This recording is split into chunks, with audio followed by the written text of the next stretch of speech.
And okay, so we are recording now. I don't know if I need to sync anything later, but 3, 2, 1. There you go. I don't know what that means, but okay. We'll sync guitar stuff later too. I'll do a little. Okay. Or maybe just one, because 2 is going to be a little confusing. Okay. Very good. And then Sarah's running the interview. I'm just the cameraman here, so go ahead, Sarah. All right. So what inspired you to compose music? Well, what inspired me to compose music? I guess I've always been really... I'm sorry. Let me just ask one thing. Where do you want me to look? So, I would say look here. I think this video should start off with a... Hi, I'm Joey Love, and I'm the composer of Invader Zim Lost and Found's Squishy Hugger of Worlds. Do you mind if I say Joe Love? Go ahead. Yeah, okay, yeah. Whatever branding you want for yourself. You can, everybody can call me Love. That's what I tell everybody. But just like Joe Love professionally, I think sounds slicker. Whatever. Yeah, but you want me to do like a little introduction? Yeah. Okay. And I'm sorry, you said look wherever? Or do you want me to look directly into the camera? So, I would say look directly into it for just the very opening, and then be as natural as possible. Okay. After that. I'll just be myself. I usually avoid eye contact if you haven't noticed. Yeah. Okay. When I walked in, you never made eye contact with me, and you looked over here, and you were like, "It's great to see you." I do that with everybody. And when I was growing up, my mom used to be like so uncomfortable because I would never look people in the eye when talking to them. I always look aside. My therapist thinks I have like autism. I'm convinced you do. I do, and you know what? Yeah, I'm convinced. Yeah, my girlfriend told me we were driving, and I was repeating the same song like 30 seconds in for about like an hour, and she looks at me and she says, like lovingly, I think you might like be on the autistic spectrum. I was like, really? She was like, yeah, we've been listening to the first 30 seconds of this song for the past hour. Sarah, you don't even see what's... But actually, let me just show you. The amount of Lego bricks that Love has converted into Lord of the Rings, Harry Potter. A lot of these are sets, and some of these I built myself like custom, but most of these are sets. Do you think this screams autism to you? It was the eye contact thing that screamed autism for me, but yeah. It's so funny. God, there was another thing that my mom was saying as a kid that she thought, being like really aversive to textures, like certain foods I would not eat because like even to this day I can't eat mashed potatoes. Oh, same. Yeah, when I eat with people, I always have to put my headphones in because I don't want to hear them chewing. That's worse than me. You have it worse than I do. Yeah, it's so interesting. That's funny. I think I just have a lot of like the sensitivities, But yeah, what else was there? Oh, loud noises, really high-pitched noises would make me want to cry. And even as an adult, when I hear like, I don't know if you ever heard like an old factory bell that, but like 20 pitches up. It's in Sweeney Todd.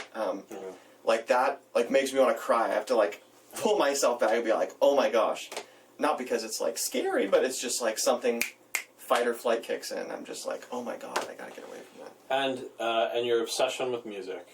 This is the most important thing of all of life. Yeah. And, I agree with you for many different reasons. So yeah. No, the obsession with music. I am more obsessed with music than most people. Maybe we should save this for the interview. So let's keep. I'll tell you this because I can't say it in the interview. But I've been giving music theory lessons at the internship. So when we're not doing runs, somebody was like, "What do you think of this?" And I looked at it and I was like, "Oh, your voice leading is wrong." And they ordered a book, and I was going through the book and like giving them homework, So yeah, my obsession with that, just because it's so interesting to me. So anyway. Okay. And then when you're ready, go ahead and do your introduction. Gotcha. Hi, my name is Joe Love. I'm the composer for Invader Zim Lost and Found, and I'm going to be talking a little bit about myself, my music, and what inspires me. Our whole channel, or just specifically Squishy Hugger of Worlds? For Invader Zim Lost and Found? Yeah, that's our channel name. Oh. Squishy Hugger of Worlds is the episode that you committed to. Oh, yeah. So well, assuming... I'd like to write more for that, even after. Cool. We'll talk about that later. But for now... Okay, this is for Squishy Hugger Worlds. Yeah. Okay.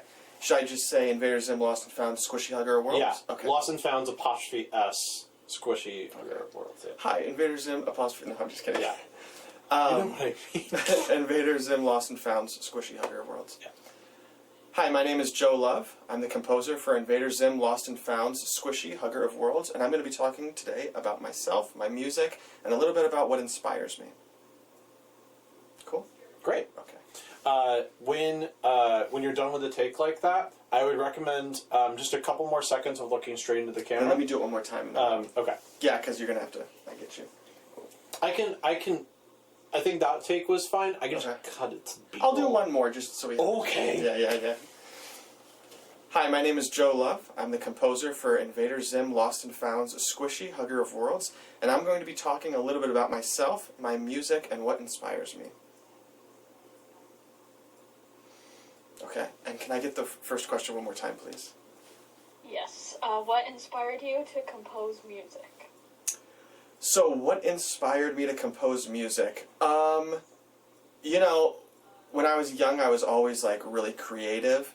I loved drawing. I loved making my own toys. I loved, digging in the dirt and like, filling it with water so I'd make mud and then, trying to recreate scenes from Jurassic Park. Like, I was really obsessed with the scene where it's raining and the T-Rex comes, but I was, like, really interested in the fact that it was raining. Like, that was just really cool to me, and I remember wanting to get dirty and wet with all that. But, suffice to say, I was interested in a lot of things, and I was very creative. And then my older brother, Anthony, was a guitar player, and he got me my first guitar, and, I was like 8 or 9, and it was cool, but it wasn't until middle school when, the other boys started playing guitar, and I really wanted to do that too. And one thing led to another, and I started playing in bands. I formed my own band, and after high school I toured. And eventually I met Bryce, and we became very good friends. And through that, I began working on scoring and doing that. And what made me open to that was my love for classical music, which had developed in my late teens. And in particular, the music of Frédéric Chopin really touched me on a very deep level.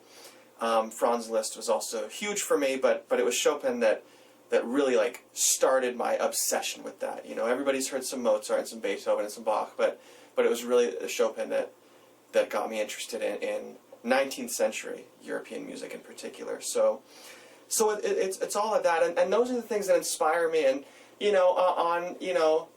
from a non-musical perspective, I mean, I'm very inspired by smells. That's something that I really love. Of course, whoever's watching this now can't smell it, but right now, my room smells like the beach or whatever. So I those things really interest me. Colors, I guess, interest me, but not like in a... I'm not going to Home Depot and looking at, like, the paint colors and going, C major. But it's just I like to be in a colorful environment, and I like to be surrounded by things which interest me, and that's what inspires me, I think. I think I'm just interested in all sorts of different things, and I have been since childhood, and that gets me excited to create. Sweet. What I should have done is show you a stopwatch. Okay, then we could do that for the next ones. How long? That one was probably like... That was a little long. Okay. Yeah. I don't know exactly. I wasn't timing it, but I'm like, That's this okay. is going on longer than I thought. That's okay. I'll cut the next one a little bit shorter, and then that will be Okay. yeah. You sure you don't want to? I mean, I'll keep both versions, but we could take. You wanna we could try do another another version of. Yeah. If you could just make Yeah, it yeah. shorter. Sure. Make it more, concise. Okay. Same story, just anything that isn't necessary, just Yep. cut it out. Okay. Trim the fat. So. Perfect. Okay. And That's then good. 3, 2, 1. What inspired me to compose music? Well, I was always a very creative kid, and I was interested in all sorts of things like drawing and, making stop motion Lego movies and all sorts of things I won't get into. But when I was, like 8 or 9, my older brother, who was a guitar player, got me my first guitar.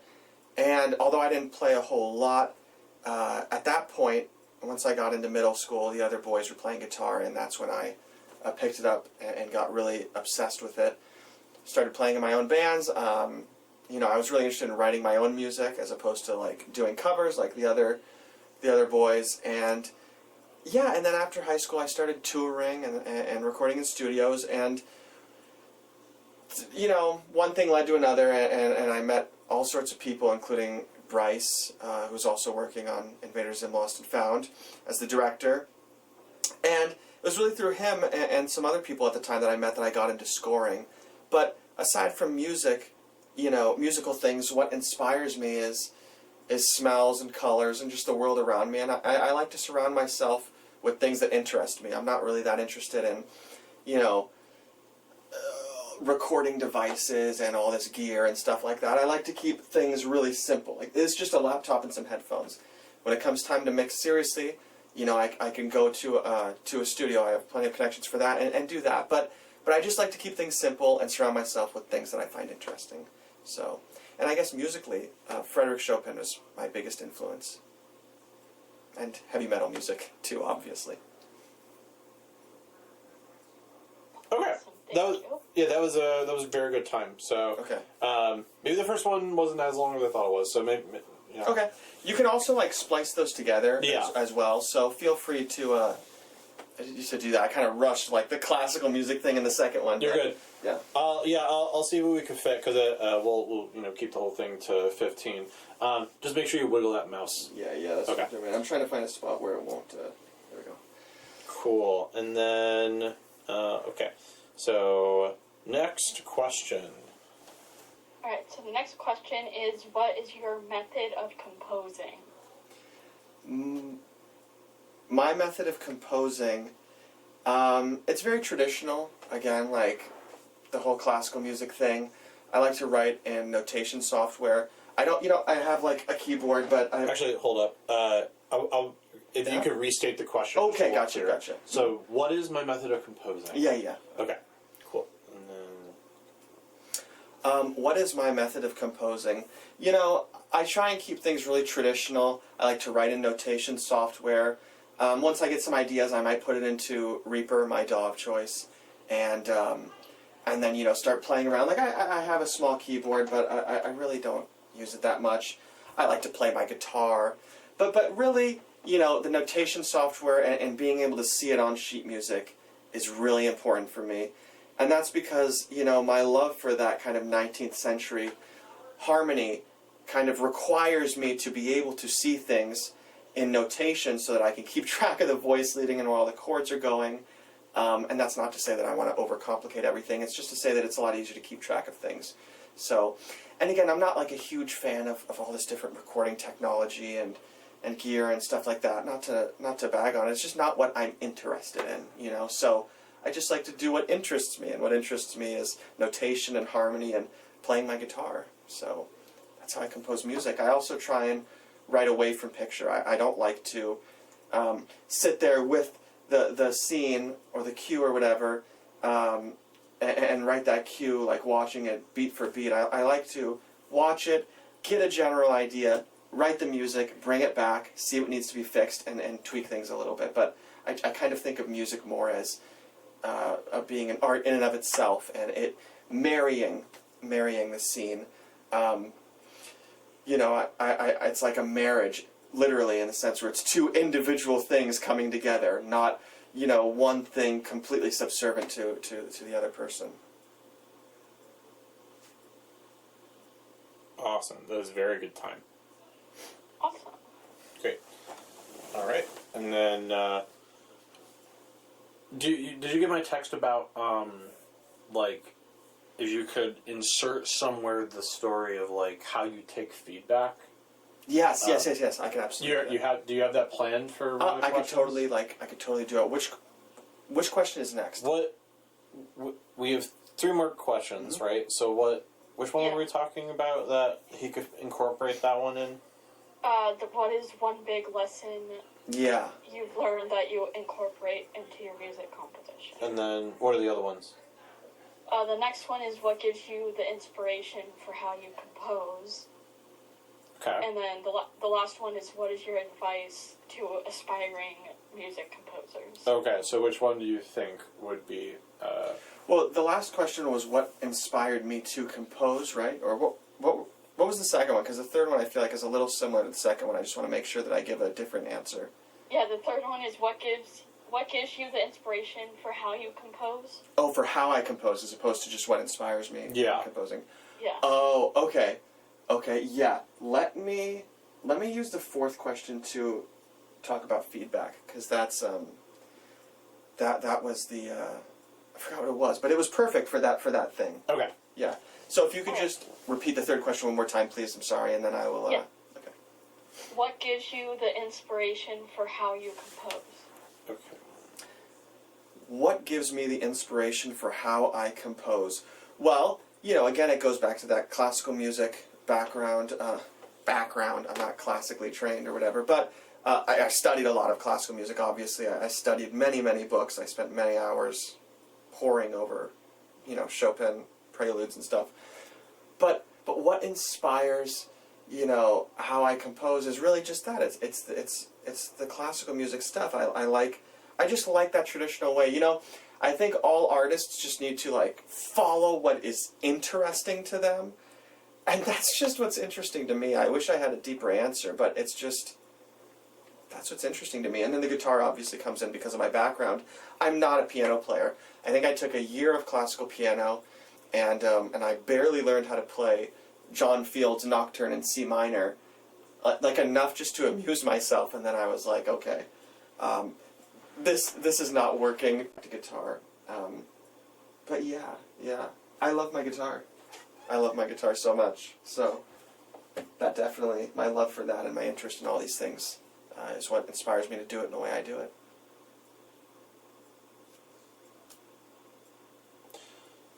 Sweet. You're making such good time. Perfect. Yeah, this is definitely going to be shorter than 15 minutes. I thought you're going to... probably the one that you're talking about, the feedback, maybe that would be a one To go a bit longer. just a little... Yeah. Maybe aim for 6-7 minutes. Okay. Okay. At 6 minutes, it's time to wrap it up. Okay. And then so Sarah, is that this question? That's number 4. Yeah. Okay. Yeah, it's this question. What is one big lesson you've learned that you incorporate into your music composition? What is one big lesson I've learned that I incorporate into my music composition? Well, what is one lesson? There's kind of I think, 2 big ones. The first is obviously learning how to take feedback. It's so important that, when I present a piece to the team that's working on Squishy Hugger of Worlds, they provide feedback which is so valuable, and it's really, really important that as the composer, you're able to not get upset about that. I mean, everybody is working towards one thing, which is a great, in this case, a great episode of Invader Zim, and it's not personal when people tell you, hey, this isn't working, can you change it? And it's so, so important that composers remember, you were chosen to do this job. They wouldn't have picked you if they didn't think that you could take feedback well. They wouldn't have picked you if they didn't think that you could solve the problems that would naturally arise from all this. So remembering that and not taking it personally is so, so important. And also being grateful for the feedback you get. I mean, you have, look, you have an opportunity as a film composer to receive, to make revisions if something isn't working. Although it happened, it was a lot harder back in the day to premiere a symphony, show it to everybody, and then be all like, oh wait, actually I have to change this, and the other. You could, but it's like a blessing that people can tell you, hey, let's fix this, let's change this, yada yada. You get to refine your piece of music before it's finally presented to the world. And in my experience, most of the time, and certainly on this project, the feedback is always so respectful. I think there's always this fear that the feedback you're getting is an attack on your art, or that you're going to get feedback, which is trying to change who you are as an artist or as a person. That really rarely happens. And when it does happen, you can just say no. You can just say, I'm not feeling it, or can you sit with it for a few days and see how you feel, or I'm not right for this project. So never be afraid of feedback. It will always lead to a good outcome if you know how to manage it.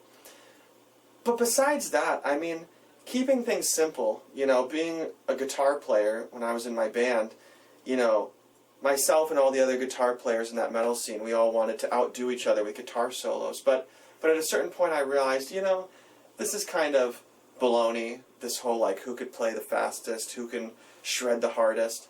It's about musical quality. It's about simplicity. And I always keep on my desk, I have 2 of these because a cat knocked over the first one and it broke. So I had to get a second one, which the cat then knocked over as well about 2 weeks later. And at that point I was like, okay, they're glued together. I'm just not drinking out of them anymore. They're going to hold pencils and stuff. But it's a quote by Chopin, my favorite composer. And it says, "Simplicity is the final achievement. After one has played a vast quantity of notes, it is simplicity that emerges as the crowning reward of art." That's beautiful. Your job is not to impress people. You know, you'll have a job with each project that you do. I promise you it is almost never to impress people. You know, and treat the, I know I'm going on about this, but treat the audience with respect. You know, I know it's like a third thing, but treat the audience with respect. If you try and prove to the audience that you're smart, like, look, nobody wants to feel stupid. Nobody is going to listen to your super complex music and go, oh my God, they're so smart and I'm so small and I need to worship them in this music. No, that's not the point. First of all, it's not going to happen. You shouldn't want that, and it's not going to happen. Just focus on communicating things. If it's complicated, communicate it in the most simple way possible. So I know that went in a whole bunch of different directions, but all of that I think every composer should hear. Awesome. Thank you for that. Yeah. All right. Yeah. Very good. Very good time. And then the next one should definitely be under like 3 minutes for sure. Okay. Okay. And then the last one. All right. Last question is, what is your advice to aspiring music composers? What is my advice to aspiring music composers? Well, you know, everybody likes to give the advice of be yourself and this and the other, and I agree. Like, I've been saying this whole interview, like, do what interests you. But please don't discount the actual, like, learning process. Study music, study theory, study all these things. Learn how to play an instrument really proficiently. It doesn't have to be classical. Whatever music interests you, study that and understand the axioms of that, you know, theoretical structure, that music theory structure. Like, understand how it works and understand how you can use it. You know, you can't do something new unless you understand what and why the things in the past have been done. It's so important that people take the time to learn that. And also, you know, and this is boring because every music teacher tells you this, and you know, a lot of people don't want to listen to it. They just want to play their instrument, and I get it. Like, that's super fun, and I love that. But you should learn how to read music. Learn how to read and write music. You know, at the beginning of this discussion, I think I mentioned, you know, how important it is to be able to see the harmony and see how it's moving. You know, I know it's really nerdy, but that is important. And, you know, you're never going to regret learning a lot. So, learn. It's not nerdy. You're not a loser for wanting to get the music theory books and study them. You should do that. It doesn't have to be classical. It could be jazz. It could be bossa nova. It could be rock and roll. It could be blues. Whatever it is that interests you, get academic about it and study it and understand what makes it it.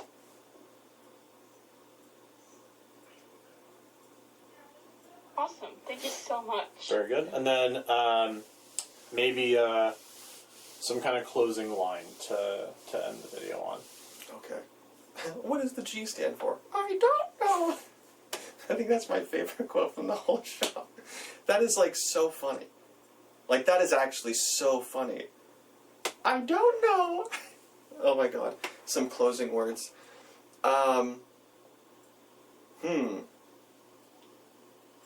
If you want to be a film composer, if you want to do this kind of work, it can be very stressful. But remember not to take it, like, way too seriously, like on a personal level. Things can be stressful, but problems can be solved, you know? A problem is called a problem because there's a solution. and there is a really like toxic culture in this film scoring world where people stress themselves out too much and they get angry and they affect their friendships and their relationships over the stress and all that. Take a deep breath. If you're stressed, it's okay to walk away for an hour, drink a cup of tea, and think about, what you want to do. Don't let the stress of this career ruin your career. And I feel like that's something that's not talked about enough in film scoring. So take care of your mental health. You should push, and you can push, and you should work really, really, really hard. Be smart about it, and don't, you're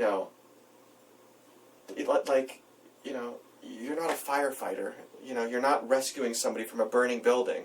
You're a musician. Like, chill out. It's going to be okay. So, it's kind of maybe something we don't talk about a lot, but let me just say that now so it's out there in the world.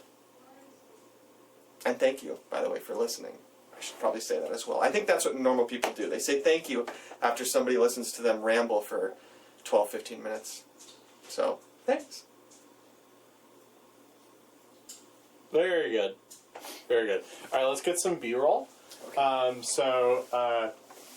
I was thinking of just some clips of you looking like you're working, Okay. playing the guitar, and essentially I would need probably at least like maybe 5 minutes of that. Okay. And then you could send me, because I want to put music in the background, Yeah. you could send me whatever you want. Oh yeah, that would be better. Instead of me just sitting there playing and then you putting the music over, let's just get B-roll of me working, and then we can have some music over that as well. Yeah. That would be better. That would be less. It would feel more. Well, I still want some footage of you playing. Yeah, of course, but it's not going to be a- literally the song you're playing. Yeah. I get you. I agree. Okay. I mean, I could play a little bit of it. No. Because I feel like the way you're describing it is more natural. The way I'm describing it feels a little bit more fake. I think Okay. we do this more. So, all right, I'm just going to keep recording, Yeah, go ahead and do that. and then if there's something that you want to show me, did you work on anything else yet, or not really? Not really. I've been That's fine. doing really long shifts. I think it'd be cool if you got one of me, just right now. I'm gonna put my headphones in, but I'll put a hairband in first. I don't know why. I just think that'd be cool.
Let me put this Yeah.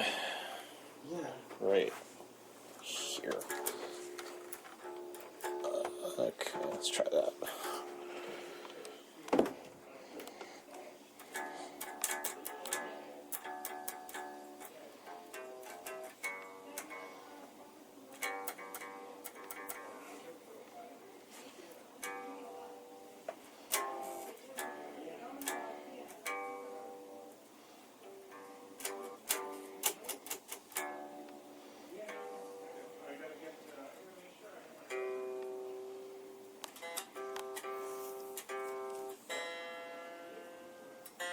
It's just me tuning my guitar.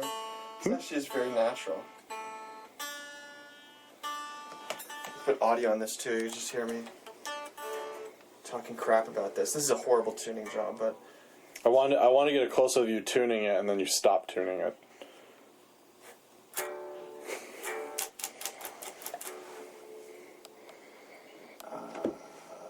is this one? I do like that one.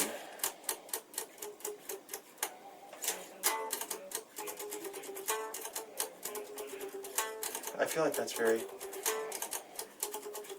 Invader Zimmy. Hang on. I'll show you something. Use a different output. See you later. You too. I think you'll be able to. Yeah.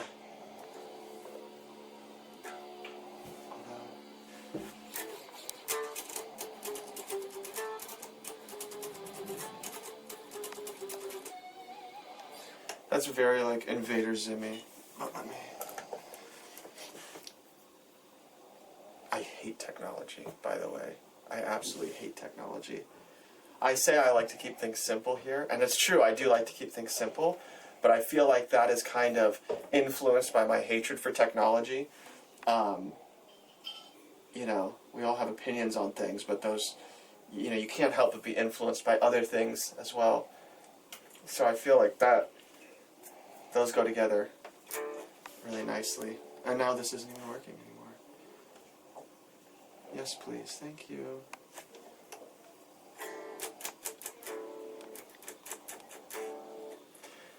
And now it's just completely messed up. But that's okay, because I haven't saved anything, right? So I could just X out of all of this, and then it will go back to normal. See, there's a lot of people that are really smart with technology. I'm not one of those people. If something's not working, like I just won't save things, like for an extended period of time, so that when I reach a point where something is broken and I can't fix it, I can just X out of everything and like go back to where I was before. It's almost like when you play a video game and you're going back to a save point. You know, that's terrible. That's terrible. But all that matters is that I get the job done and I turn things in on time and it's professional. And that's true. However that happens is how it happens, and every composer is different. Don't listen to these people that tell you that, you know, everything they do is so smooth, and you know they're sitting there getting videos of them being like wicked on their DAW. BS. All BS. Everybody is bad with technology, actually. I'm not the only one. This is turning into a schizo rant about technology. Love my guitar. We'll do something like, that's a cool shot. This doesn't need to be here. This changes absolutely nothing. I put that there years ago because I was recording and I wanted to mute something just so I could get a clearer sound. And then I felt bad. I thought, well, no, I should like actually get my muting technique proper. So I just moved this above the nut so that it wasn't actually muting anything. And I just left it there because I had a yellow one on a yellow guitar, and I thought that looked really cool. And I didn't want to use this on my hair anymore because it's now covered in, you know, skin and rust. That's a good metal band name for you. Skin and Rust. Want to see my amazing room? Let's do that. That'll be fun. I'll show everybody my amazing room. I just realized she's still on the call with us. Here, we'll get something. Yeah. Sarah's hanging out with us.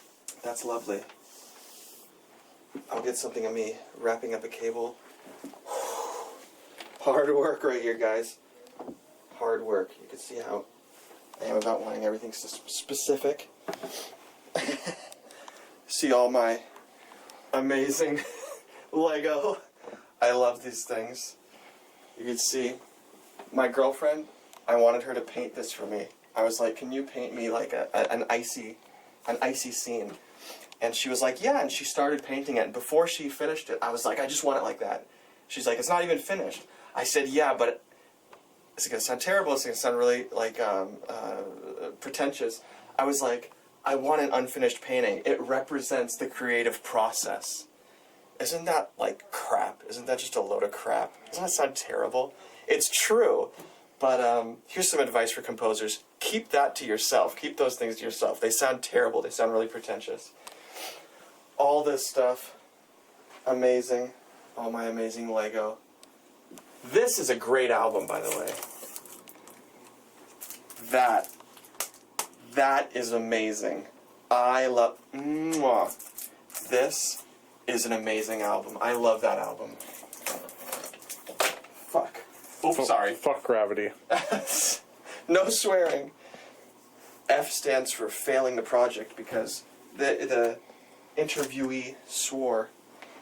So let me try and put this back together. All right, show me one last thing, and then that'll be it.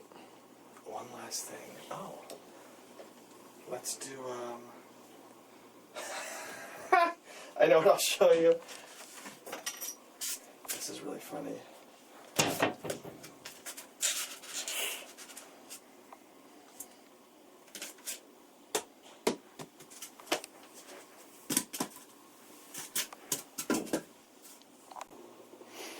Okay, and then I think I had you like that.